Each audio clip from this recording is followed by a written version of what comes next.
Hello everyone, and thank you Amjad for your very generous introduction, and to all the great people at Zbizlink for the opportunity to speak with you today.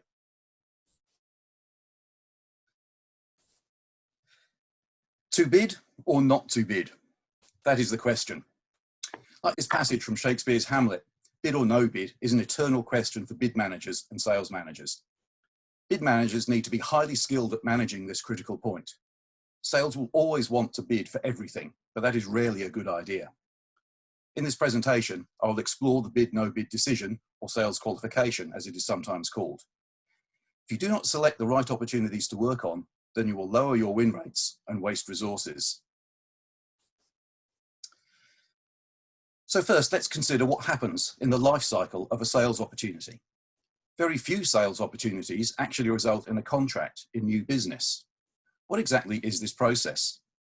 Many of you will be familiar with the idea of the pipeline or funnel of sales opportunities. And as opportunities pass through this funnel or life cycle, they go through a number of critical stages, which essentially eliminate opportunities that won't result in good business or profitable business. Overall, this process can be called sales governance. The initial step is qualification, also known as the bid-no bid decision, which is what we are speaking about today. Then there is the submission approval. Can a submission be created which will meet the goals of the supplier? And then shortlisting. Customers then take the decisions. They choose which proposals they receive will be shortlisted and receive further discussion. And then finally, one opportunity will be awarded and a contract created with a successful supplier. This process is called sales governance, and it's a management control to address commercial and delivery risk. Notice how the first two steps, qualification and submission approval, are controlled by the supplier. After that, the customer is in the box seat. Understanding sales qualification. Let's just state some general principles and objectives of sales qualification. It's about pursuing the right opportunities. It's about allocating resources effectively. It's also an investment decision. Now, this is an insight I gained a while ago, and I'm going to illustrate this in a moment with some examples. Sales qualification as an investment decision. You might be interested in that idea. Sales qualification, bid, no bid, it's best achieved through consensus. I see many organizations go down rabbit holes in discussing whether something should be bid or not bid. You need to do this through consensus, and you need to use a combination of objective and subjective criteria. Now let's consider some examples. I'll say up front that these are perhaps a little academic and a little hypothetical, but they do illustrate the point. Let's consider you are a bid manager or a manager of bid managers at an organization, and there are 6 opportunities that you could pursue. You have 24 resource units available. Now, by resource units, I of course mean people, and they can be bid managers, bid writers, solution designers, consultants, engineers, pre-sales support, call them what you will.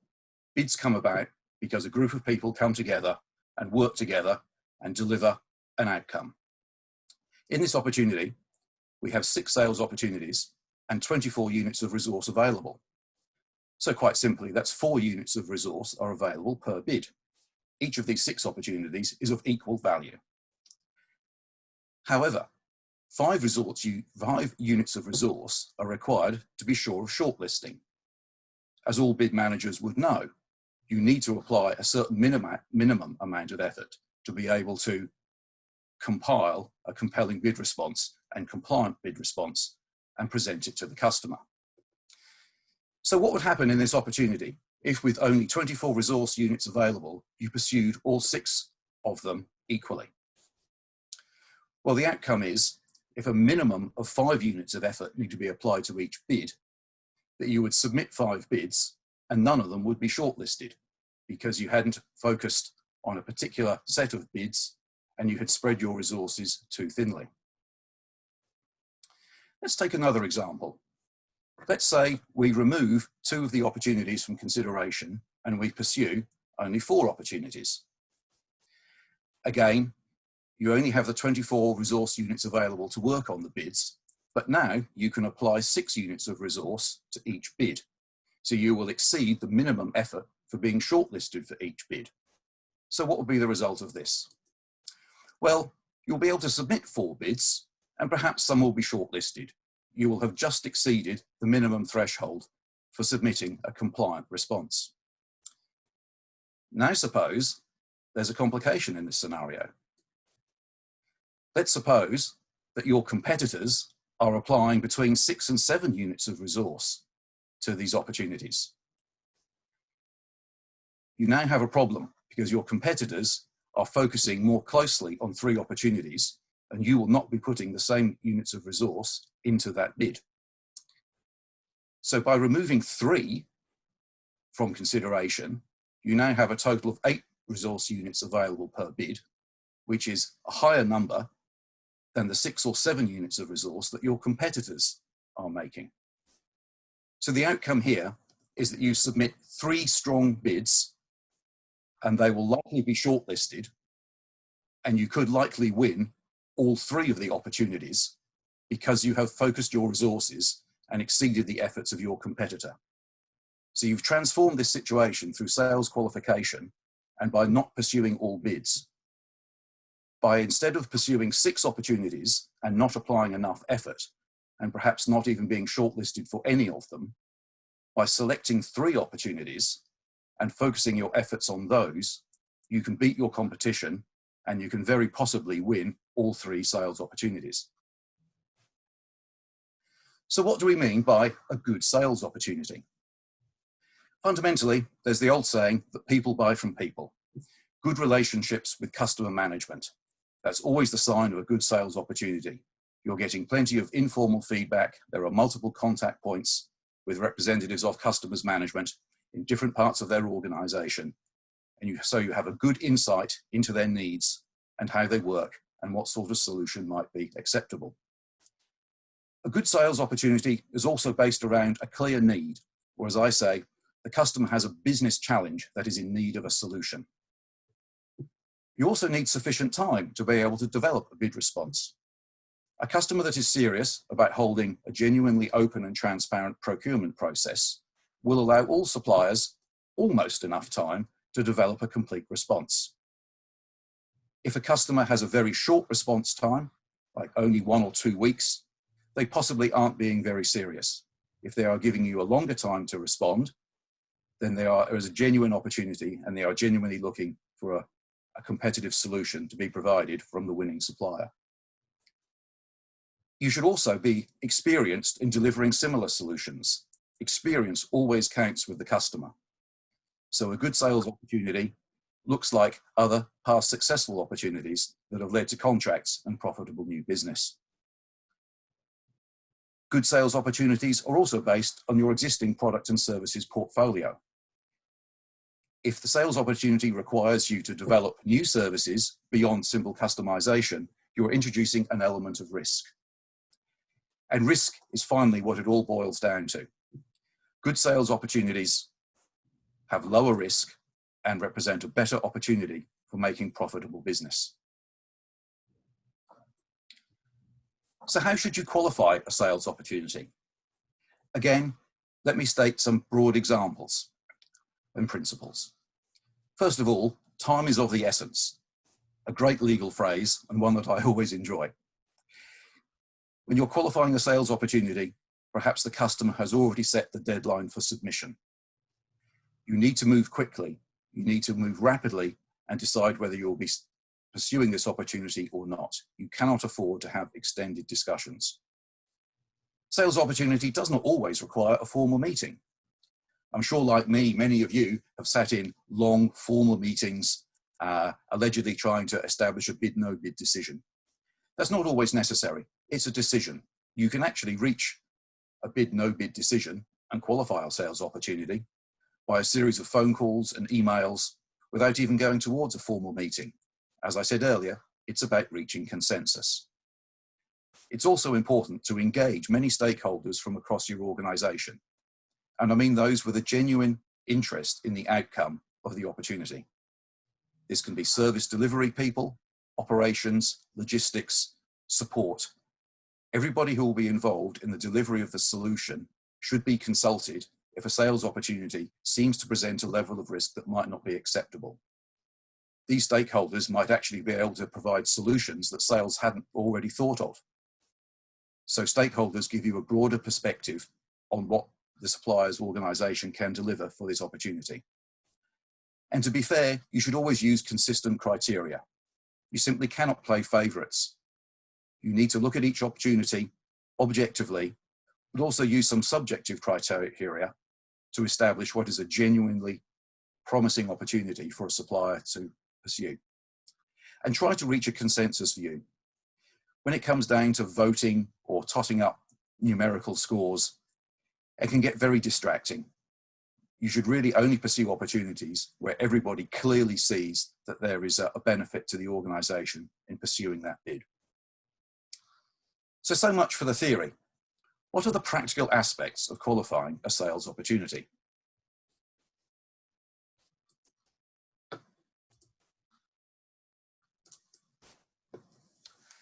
These are some qualification criteria I often use in bid-no-bid decisions. As I said, you don't have to do this in a formal meeting.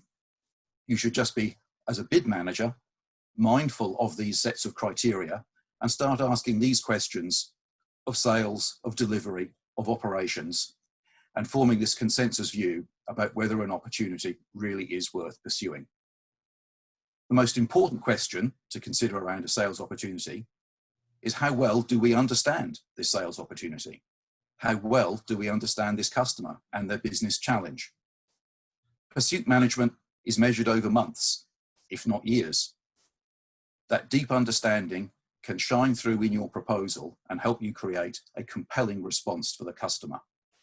If the sales team have had little engagement or only recently met one representative of management, that is not a good sign that this sales opportunity could become profitable business and perhaps isn't worth investing the resources. So always rank very highly the level of engagement and the relationship history that the organisation has had with the customer. And then the solution that the customer is looking for.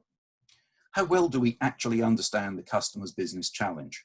Why are they going to market? What is it they need? What is it they are hoping to achieve? If the pre-sales team, the pre-sales engineers, and the sales team have a genuine deep understanding of what solution is required and what can be delivered, then this is a good sales opportunity to pursue. And then how competitive are you? Everybody likes to think that their solution is superior, but can you take an objective measure or an objective view? Are you sure that you can genuinely compete against other competitors with this customer and their business challenge? Will your proposed solution offer more benefits or advantages than the competitors? Relationship. I cannot stress that enough. You need to understand how this customer likes to work and what solution they will favour. And then the win probability. Stepping back for a moment, just how likely is it that the customer will accept the proposed solution from you as a supplier? Look at all the factors that might seem on the periphery. Past relationship, past engagement, preferences, culture. Ask yourselves honestly, does this customer want to do business with us? If you have any doubts around that, they should be explored more deeply to decide if it is an opportunity. Conversely, if you see how well, culturally, technically, logistically, you as a supplier are matched with this customer, then that is a good opportunity to pursue. What about the risks of delivering the solution? How complex is the solution? Are there any new components? What are the levels of customization? Consider the risk profile. If you win the business, that's when the fun starts. Can you deliver it as well? You need to assess the overall risk profile of the customer. And if it is low or acceptable, then that's a good opportunity to pursue. And then what is the target revenue for this opportunity? Are the sales team able to quantify a number, even approximately? Perhaps it's too big an opportunity for your organisation to take on at this current state of maturity. Perhaps you should be partnering with somebody else rather than bidding directly. Or maybe the opportunity, interesting as it is just too small and will take too much effort to pull together a resource and so any net profit made would be negligible. Profitability is important. It's not just about winning new business, it's about winning profitable new business. Will this bid be profitable? Are the product lines and service lines that will be engaged, do they have strong performance and strong delivery? And then finally, the submission date. How much time is available to develop the bid response? Will enough resources be available? Are there critical resource experts that are needed? And will they be available to help support pulling together this bid submission? Now, every organisation needs to develop their own specific criteria, specific to their own products, solutions, and appetite for commercial risk. But bid managers should bear in mind these broad criteria in assessing an opportunity and using them in discussions with sales, with the rest of the organisation, to help understand whether this opportunity is worth pursuing and allocating resources to. So in a nutshell, those are my views on the bid-no-bid decision, a critical point in the sales governance and life cycle of a sales opportunity. Please remember that bid-no-bid decisions are investment decisions. You are investing resources, you are expecting a return. You simply can't respond to every bid and tender, so choose carefully. Surprisingly, it seems that less is more. Thank you, Amjad. You're welcome. Thank you very much. Yes, very awesome presentation. You have very concrete points. I think anyone follow definitely can improve their win over their submissions. Thank you, Amjad. You're welcome. No, I've had the pleasure of exploring your Zbizlink platform recently, and I'm very impressed with the functionality it provides. But tell me, how does Zbizlink support the bid-no-bid decision? Well, as you said, thank you very much for a good compliment for Zbizlink. Zbizlink definitely is one of a great tool we built. We have used Shipley and APMP business processes, and we try to adopt all of those guidelines that can adopt or support for any kind of business, specifically from mid-size or to large enterprise organizations. So back to the point of how it support go, no-go decision. It has, as part of processes, that you can make a go, no-go decision by a few clicks, to be honest. And how it does that, first you have your RFP proposal. You may have one file, you have 20 files, no limit on that. The system integrate all of your proposal documents. It shred those documents on your behalf with automated processes using AI. And after that, it gave you a workplace where you can make the decision. At organization level, it allows you to define your win probability scoring or win strategy questions. So when you define your win strategy question, you have ability to define different factors, all of the factors that you can come up with. It's all organization level. It's not limited to by specific given criteria. No, you can define the criteria as organization. You can define your questions for each of nature of the proposal, segment or industry-wise. So it's all up to the organization. So you first define your criteria, how you are going to score your capability, how you are going to score your a proposal, and your strength, your weaknesses, and everything is quantifiable. So you score each question, and you have 10 questions, you have 20 questions. At the end, it gave you assessment. Hey, this opportunity, based upon when you enter the information, this opportunity is 70% probability to win, or 90% or 100% is probability to win this. And based upon how you had answered your strategy questions, it gave you a theme that you can use to write the proposal response. This is very systematically integrated way, helping you to make go, no-go decision and save tremendous amount of time. specifically when you have to go through 20 different proposal documents and you don't know which document has what information. Yes, yes, that's very true. Now, one of my messages around the importance of bid, no bid decisions, it's about resource allocation. Can you remind me exactly how does Zbizlink support effective resource allocation? Well, yes, it has a complete project management or schedule inside system. Mean to say you add up your team members who are going to be individual teams, and for each team you define what are their qualification and what are their assignments. So you say my blue team, my green team are a standard classical name, him a proposal response team, or technical writer team, no matter what name you want to give. And then you assign all of your resources to these teams. And then when you create opportunity and you allocate the team, basically you are assigning and building a project schedule. So there is a function which called the task management. It gave you ability to assign individual resources to each requirement that response need to be written by specific group of people. So that actually you to define, okay, these are resources 1, 5 or 10 resources. They are engaged in, like, let's see, one resource you're writing executive summary, and the other sources they are doing proposal response review.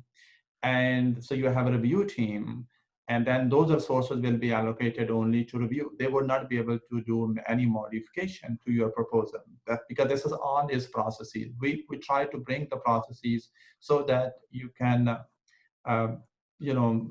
best collaborate among your teams and resources. Thank you. And then finally, how do people get started with Zbizlink? Well, it is quick to get started with. Simply go on the site and sign up yourself. But how best to start with is always we recommend to take a demo, take some technical assistance, because the system is enterprise. There are too many different components that you need to learn before you start using this application. So take technical assistance, at least 1 or 2 sessions. Give us the time as up to your availability and our technical resources. We have multiple support people, sales people. They are always happy and ready to help you and work with you. Thank you, Amjad. It's been great speaking with you today. Thank you very much.